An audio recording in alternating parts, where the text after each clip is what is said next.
Assalamualaikum warahmatullahi wabarakatuh. Di sini kelompok kami akan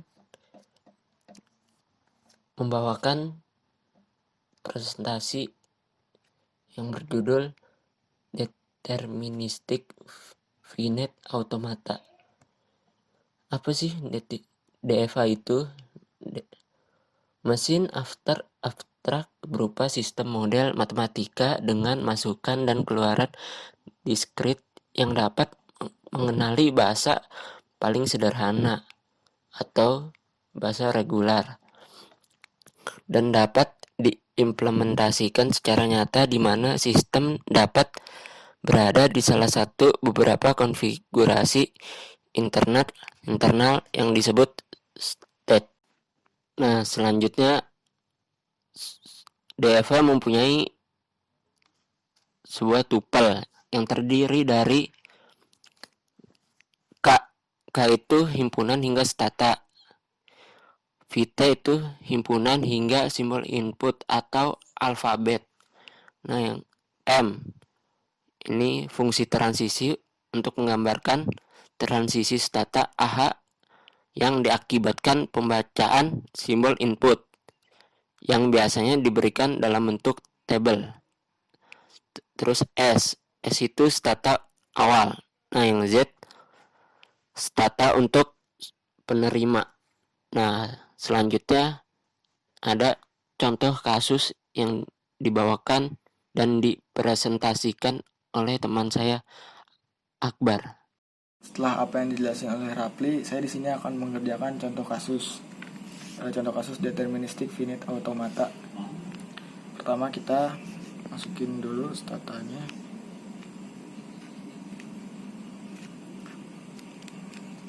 Statanya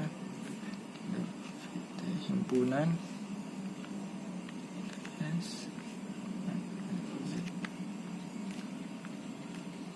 statanya kita masukkan Q0 Q1 lalu Q2 lalu kita masukkan himpunannya ada X dan Y.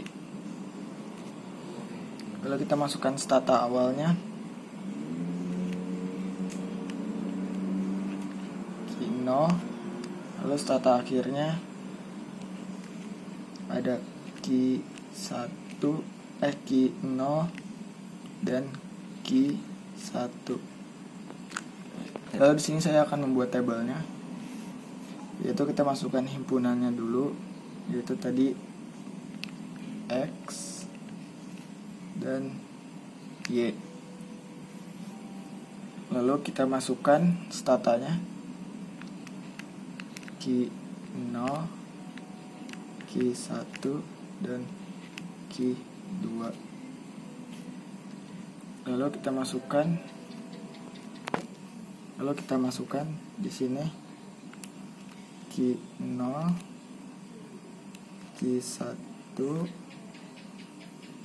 Q0, Q2 dan Q2.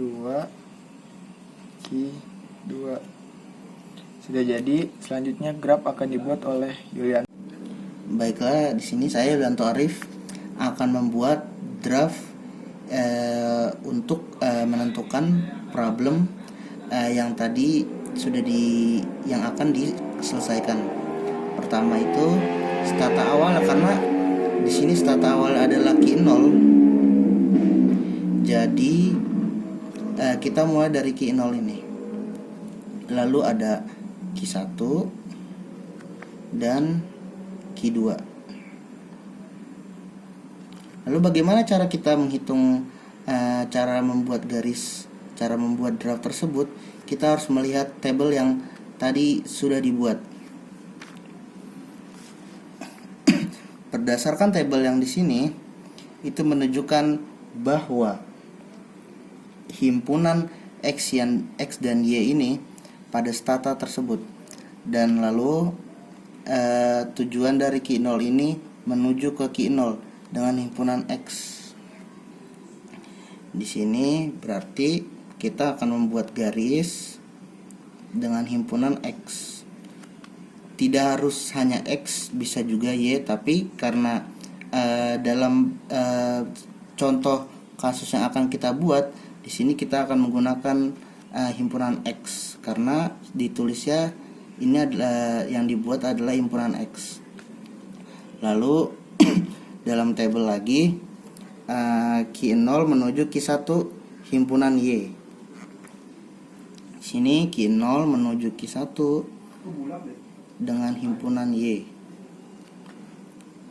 Lalu di sini lagi Q1 ke Q0 dengan himpunan X. Sini himpunan X. Lalu Q1 dan Q2 himpunan Y.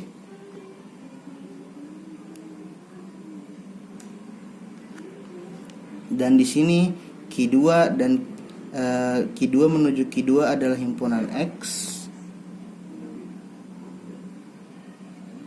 Dan yang terakhir Q2 menuju Q2 adalah himpunan Y.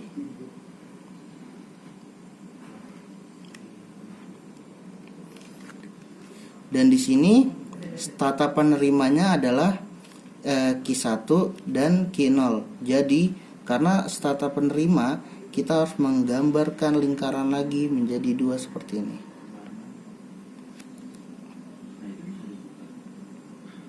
Nah, kenapa bisa Q0?